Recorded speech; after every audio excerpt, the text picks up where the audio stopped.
Hi guys. The irony of the passing of the Queen, the great Queen of England, and UK and Great Britain and Commonwealth. Um, yeah, I mean it's the irony because everyone expected her to at some point very soon to sleep, but then her passing shocks everyone, which is quite ironical. But anyways, that's not why I am doing this. I'm doing this just for people to appreciate how close the Queen was to Africa.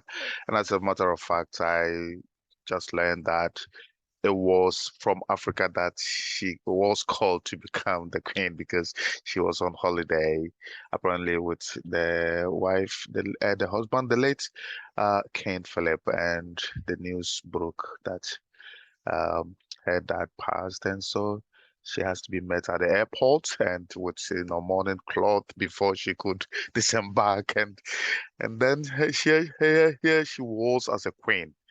How in incredible the turn of events. So the queen is invariably linked or had a fond memory of the continent of Africa, because from there she was called to be the queen and the longest reigning queen in the history of the Great Britain. But anyway, the reason why I'm doing this is to just give you a glimpse of how close the queen was. And forgive me if I've given you so many images of Ghana because um, it was her visit to Ghana, the first president of Ghana, Dr. Kwame Nkrumah, and the dancing that's created controversy in UK and Great Britain, but gave birth to or gave the true meaning of Commonwealth of Nations. So the Queen's visit to Africa countries could not be told without, I mean, the story around it could not be told without the Ghana and the dance, that's unique dance, and so you could see that one over there, and I could see Nigeria also featuring with President Obasanjo, because Nigeria is the biggest economy, in Africa, and so you can't leave Nigeria out. And of course, you can see South Africa and Nelson Mandela with the Queen and Mbeki with the Queen. Apparently, I mean, how can you tell the story of Africa without South Africa, the apartheid, and so on and so forth? So the Queen visit to South Africa after the apartheid and with the first black president becomes an important part of the whole narrative of the Queen's visit and her fond memory in Africa. And of course, the Great Durbar of the Ashanti, as you can see down there, is also featured where the Ashanti King organized a huge Durbar in the honor, of course, in honor of the Queen, the late Queen. And you can see the former dictator who turned to become the president of the Republic of Ghana with the Queen over there. So these are some of the images that you may come across when you want to look at how close was the Queen of England to Africa. So let's get the ball rolling because there are other videos that we are going to be watching, and I give credit to BBC, Arise News, DWTV, and of course the Orthogonal TV. And if you're wondering which one is the Orthogonal TV, you will know shortly. So let's keep the ball rolling and then see how the technology allows us to navigate around this. Okay, let's go, people. Yes, let's do this. Okay, so I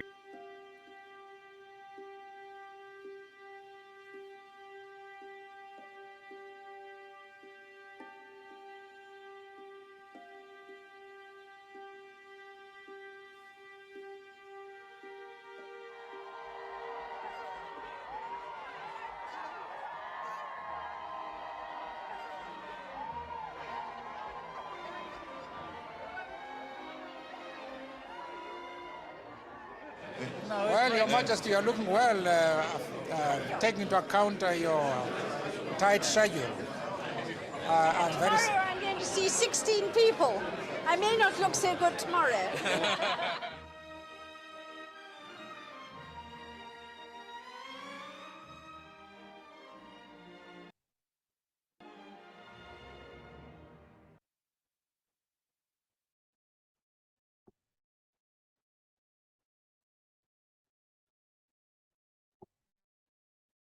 Somebody asked me, had I been...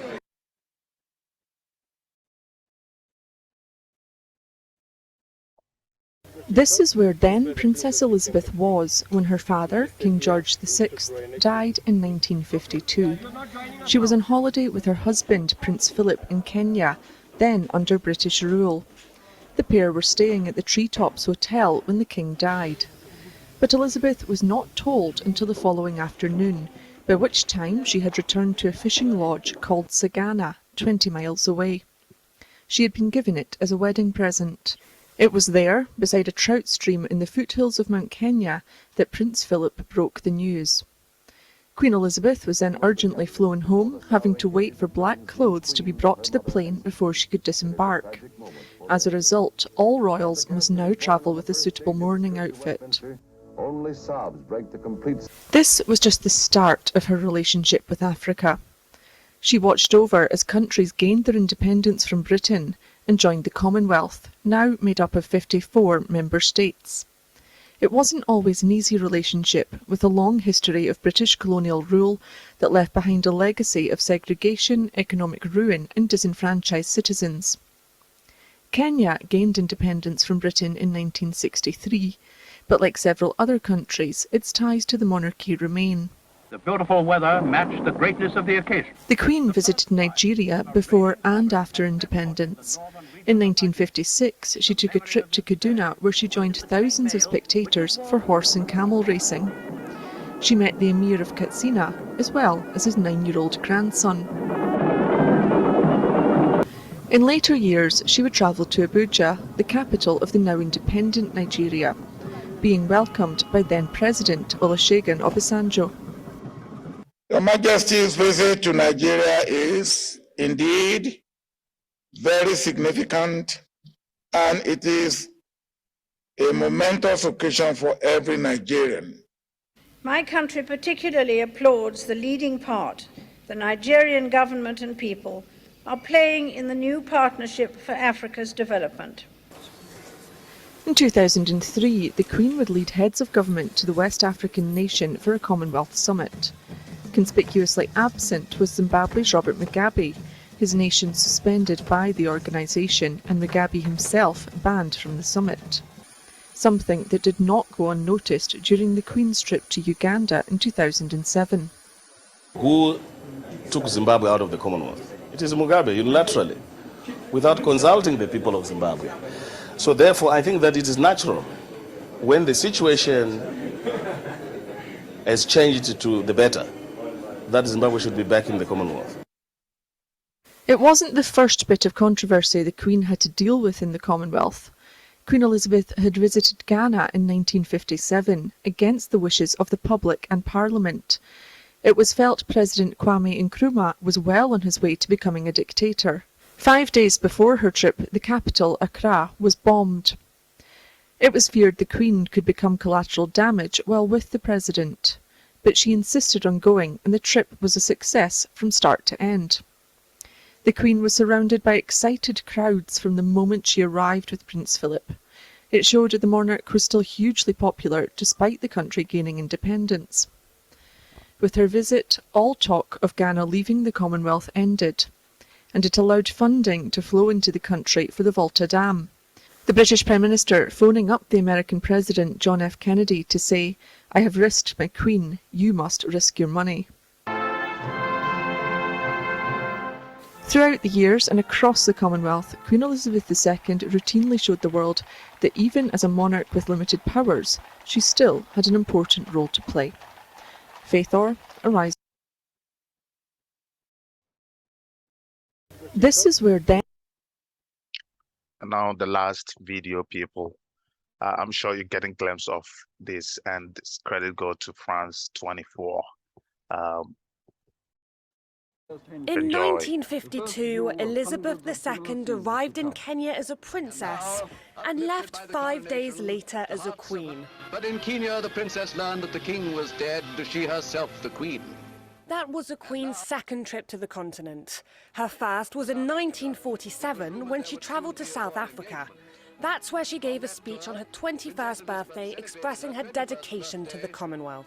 I declare before you all that my whole life, whether it be long or short, shall be devoted to your service and to the service of our great imperial family to which we all belong.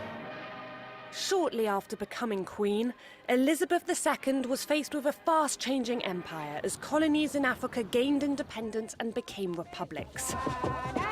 But even at a young age, the Queen used her charm and influence to get the newly independent nations to remain within the Commonwealth. Ghana was the first country in sub-Saharan Africa to gain independence, and in 1961 the Queen made a visit there, despite some politicians saying it wasn't a good idea. At the time, Ghana was going through a difficult time, with the President Kwame Nkrumah turning to authoritarianism and leaning towards the Soviet Union. But it was during this visit that the Queen made history by dancing with the man who replaced her as Ghana's head of state. It was a hugely symbolic moment. A white woman, a queen, dancing with a black man who was a former subject of the British Empire. The trip set a precedent for other African countries and played a part in changing the course of history. A scintillating show that reflected the brilliance of the tour, during which the Queen had won the sincere admiration and affection of the people of Ghana. Nkrumah dropped his plans to leave the Commonwealth, and the United States ended up funding part of the Akosombo Dam in southeastern Ghana. So here, this is where we end our short episode of the Queen and Africa. I hope we have given you enough glimpses of what the Queen and her perspective and her life was in regards to Africa. And so I give credit to BBC, I give credit to France 24, I give credit to all the media houses that provided the media, and of course the Orthogonal TV, Ortho TV. Please subscribe, share, and of course like our page for some of these insightful moments in the Queen's life as we mourn her. Take care and keep watching.